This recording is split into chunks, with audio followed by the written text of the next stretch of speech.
வணக்கம் நண்பர்களே. வாழ்க்கையில நான் தான் எல்லாம், என்னை விட்டு ஆள் கிடையாது, எல்லாரையுடைய சிறந்தவன் நான் தான் அப்படிங்கிற அகந்தை பல பேருக்கு இருக்கு. அந்த அகந்தை, அந்த அகங்காரம் தான் அவங்களுடைய டவுன்ஃபால், அழிவுக்கே காரணமா இருக்கு. சமீபத்தில் ஒரு உபன்யாசகர் சொல்லிட்டு இருந்தார். அது ஒரு விஷயம் நல்லா இன்ட்ரெஸ்டிங்கா இருந்தது. இந்த அகந்தை, இந்த நானை பத்தி தான் பேசிட்டு இருந்தார். அதுக்கு அவர் ஒரு உதாரணம் ஒன்று சொன்னார். அந்த உதாரணம் ரொம்ப இன்ட்ரெஸ்டிங்காக இருந்தது. அதனால தான் உங்ககிட்ட பகிர்ந்துக்கிறேன். நான் அது இலைகளோட மாநாடு நடந்துட்டு இருந்தான். அப்போ முதல்ல அந்த வாழை இலை பேசிட்டான். இலைகளிலே சிறந்த இலை நான் தான். ஏன்னா என் மேலதான் எல்லா பதார்த்தங்களையும் பரிமாறுறாங்க, என்ன பேசா வச்சுன்னு தான் எல்லாரும் சாப்பிட்றாங்க. அதனால இலைகளிலே சிறந்த இலை நான் தான். உடனே பக்கத்தில் வெத்தலை இருந்துதான். அடப்போட, நீ இப்படி சிறந்த இலையா இருக்க முடியும்? ஏன்னா சாப்பிட்டு முடிச்ச உடனே எல்லாரும் என்ன பண்றாங்க, அந்த இலைய மடிஞ்சு அப்படியே குப்பை தொட்டியில போட்டுடுறாங்க. நீ குப்பை தொட்டியில கிடக்க, நீ எப்படி சிறந்த இலையா இருக்க முடியும் அப்படின்னு கேட்டோன்னா, நான் தான் சிறந்த இலை. வெத்தலை சொல்றது நான் தான் சிறந்த இலை. எப்படின்னா எல்லாரும் நிறைய சாப்பிட்டுடுறாங்க, அந்த சாப்பாடுலாம் ஜீரணமாக வேண்டாம். அந்த ஜீரணமாகறதுக்கு இந்த வெத்தலையை போடுறாங்க. வெத்தலையை போட்டுட்டான் ஜீரண சக்தியை அதிகரிச்சுக்கிறாங்க.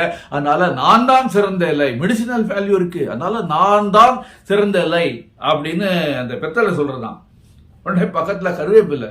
இவங்க ரெண்டு பேரையும் பார்த்து சிரிக்கிறதா. அட போடா போக்காத பசங்களா, நீங்க எப்படிதான் சிறந்ததா இருக்க முடியும்?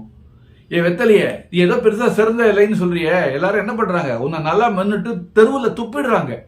தெருவில் துப்புறதுனால தெருவெல்லாம் அசிங்கமாறுது. நீ எப்படி சிறந்த இலையா இருக்க முடியும்? நான் தான் சிறந்த இலை. ஏன்னா சமையல்ல என்ன உபயோகிக்காத பதார்த்தமே கிடையாது. பாயசத்தை தவிர மற்ற எல்லாத்துலேயும் உபயோகிக்கிறாங்க. என்ன வறுத்து போட்டால் தான் அந்த சாப்பாட்டுக்கு மனமே வருது. அப்படி இருக்கும்போது நான் தானே சிறந்தவன், என்ன எப்படி சிறந்தவன் இல்லைன்னு சொல்ல முடியும் அப்படின்னு அந்த கருவேப்பிலை கேட்கறதான். இதை கேட்டோன்னா அந்த வாழை இலையும் வெத்தலையும் பயங்கரமாக சிரிக்கிறது. டேய், நீ சொல்றது உனக்கே நியாயமா இருக்கா? பந்தியில எல்லா பதார்த்தத்தையும் பரிமாறணும்னா முதல்ல எல்லாரும் என்ன பண்றாங்க, இந்த கருவேப்பிலையை தானே தூக்கி ஓரம் கட்டி வைக்கிறாங்க, இலையிலேருந்தே வெளியில தள்ளி வச்சுடுறாங்க, ஒன்று ஒதுக்கிடுறாங்க. அப்புறம் எப்படி நீ சிறந்த இலையா இருக்க முடியும் அப்படின்னு இவங்களுக்குள்ள இந்த விவாதம் போயிட்டு இருக்கும் போதே நாலாவது ஒரு இலையா இருந்தது. ஒருத்தர் அங்கே வர்றார்.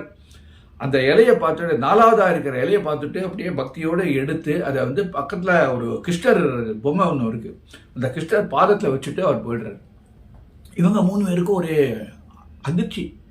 நம்ம மூணு பேரும் இவ்வளோ பெருசாக இருக்கும், இவ்வளோ பெருசாக பேசிகிட்டு இருக்கோம், அவன் ஏதோ மௌனமாக இருக்கான், அவனை தூக்கி போய் கிருஷ்ணர் பாதத்தில் வச்சுட்டு போகிற, இது என்ன அநியாயம் இது அப்படின்னு பெருசாக இவங்க விவாதம் பண்ணிட்டு இருக்கும் போது அந்த எல்லாம் சொல்கிறதான், அந்த கிருஷ்ணர் பாதத்தில் இருக்கிற எல்லாம் சொல்கிறதான்.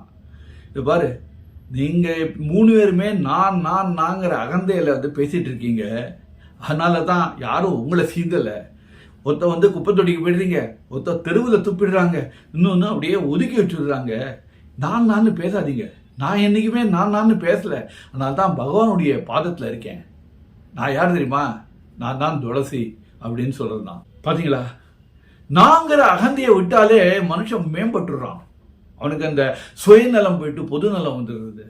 முன்னால் சொல்ல மாதிரி அந்த தான தர்மங்கள்லாம் பண்ணுறதுக்கான ஒரு வாய்ப்பும் ஏற்படுத்திக்கிறான். அவன் நல்லதையே நினைக்கிறான், பாசிட்டிவ் திங்கிங். அதனால நாம எப்பவுமே பாசிட்டிவ் திங்கிங்கே வச்சுப்போம். இந்த நாங்கிற அகந்தையை விட்டுருவோம்.